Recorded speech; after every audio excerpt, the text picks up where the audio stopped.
ఇష్టం వచ్చినట్టుగా రాజ్య పరిపాలన చేస్తూ ఉన్నారు. అన్ని రకాలుగా ఫెయిల్ అయిపోయిన ఈ ప్రభుత్వం చివరికి ప్రతి అతుగులోనూ డైవర్షనే,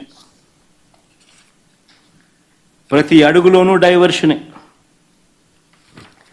ఈ డైవర్షన్ పాలిటిక్స్ అన్నిటివి ఏ స్థాయిలో ఉన్నాయి అనేది ఒకసారి గమనిస్తే ఆశ్చర్యం కలిగించే విధంగా ప్రతి అడుగులోనూ డైవర్షన్ డైవర్షన్ డైవర్షనే కనిపిస్తాయి. ఎందుకనంటే ఒకసారి గమనిస్తే ఇదే పెద్ద మనిషి చంద్రబాబు నాయుడు గారి హయాంలో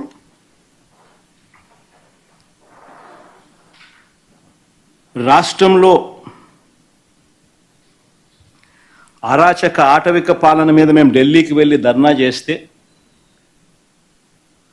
డైవర్షన్ చేసేందుకు చంద్రబాబు నాయుడు ఏం చేస్తాడు, అదే రోజు మదనపల్లెకు చాపర్ పెట్టి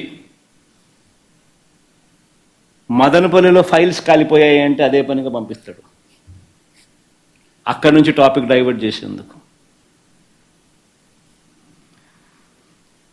రాష్ట్ర వ్యాప్తంగా కూడా రెసిడెన్షియల్ స్కూల్స్లో కానీ, IIITలో కానీ, హాస్టల్లో కానీ, కాలేజీల్లో ఫుడ్ పాయిజన్ జరిగి, ఈవెన్ గోరుముద్ద కార్యక్రమంలో కూడా ఫుడ్ పాయిజనింగ్ జరిగి పిల్లలందరూ కూడా అన్యాయమైన పరిస్థితిలో ఫుడ్ బాగా లేదు అని చెప్పి